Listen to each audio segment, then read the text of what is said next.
بسم اللہ الرحمن الرحیم۔ السلام علیکم ورحمۃ اللہ وبرکاتہ۔ اچھی باتیں چینل کی طرف سے رمضان المبارک کے بہترین فضائل و برکات لے کر حاضر ہوا ہوں۔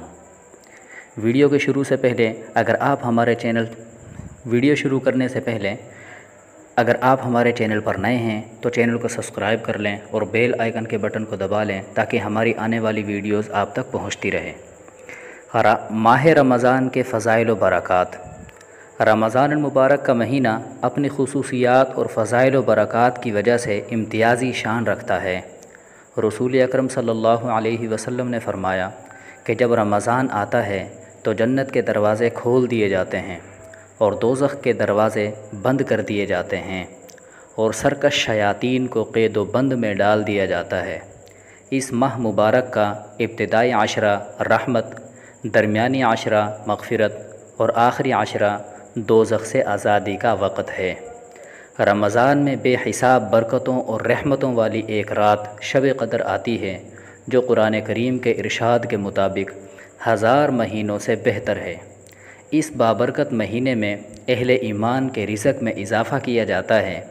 اسی مبارک مہینے میں قرآن پاک نازل کیا گیا جس کی ہدایت کی بدولت انسانی زندگی میں ایمان و یقین کی روشنی آئی، امن و ایمان کی فضا پیدا ہوئی۔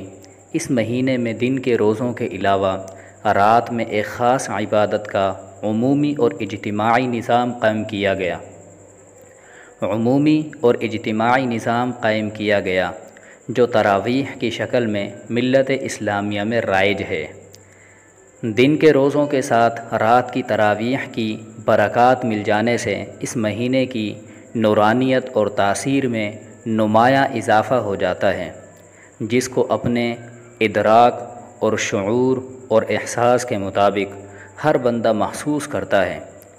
جو ان باتوں سے کچھ بھی تعلق اور مناسبت رکھتا ہے اور جس کے دل میں ایمان و یقین کی ہلکی سی بھی روشنی موجود ہوتی ہے، حدیث شریف میں آیا ہے کہ رمضان کے دنوں میں روزے فرض کیے گئے ہیں اور راتوں میں تراویح کو سنت قرار دیا گیا ہے۔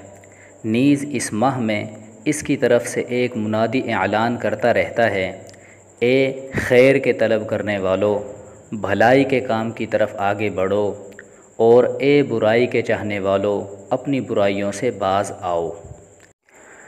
روزے کا اجر و ثواب۔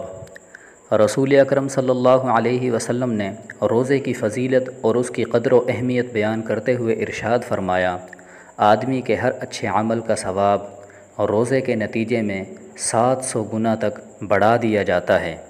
حق تعالیٰ کا ارشاد ہے کہ روزہ عام قاعدہ اور اصول سے بالاتر ہے۔ دراصل بندے کی طرف سے یہ میرے لیے ایک تحفہ ہے، میں اعزاز و اکرام کے ساتھ اس کا اجر و ثواب خود عطا کروں گا۔ میرا بندہ میری رضا کی خاطر اپنی خواہش نفس ترک کر دیتا ہے اور اپنا کھانا پینا چھوڑ دیتا ہے، لہٰذا میں اپنی خود اور پرخلوص قربانی کا صلہ دوں گا۔ روزے دار کے لیے 2 طرح کی مسرتیں ہیں، ایک افطار کے وقت کی مسرت، دوسری جب وہ اپنے مالک و مولا کے حضور میں باریابی کا شرف حاصل کرے گا۔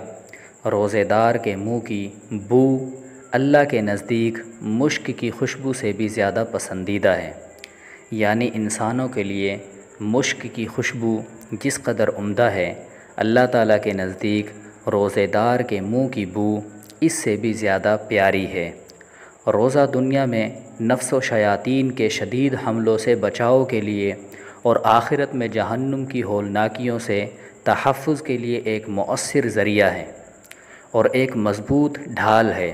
جب تم میں سے کسی کا روزہ ہو تو اسے چاہیے کہ بیہودہ گوئی اور فحش باتوں سے بچا رہے، شور و شغب نہ کرے۔ اگر کوئی دوسرا آدمی اس سے گالی گلوچ یا جھگڑے کا برتاؤ کرے تو کہہ دے کہ میں روزے دار ہوں۔ روایت کے اس کو بخاری نے اور مسلم نے۔ رمضان المبارک کے روزے رکھنا اسلام کا تیسرا فرض ہے۔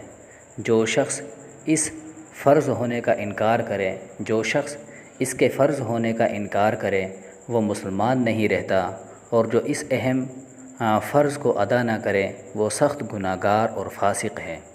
جن بھائیوں کو یہ ویڈیو اچھی لگی ہو تو ویڈیو کو لائک کریں، دوسروں کو شیئر کریں۔ جزاکم اللہ خیرہ۔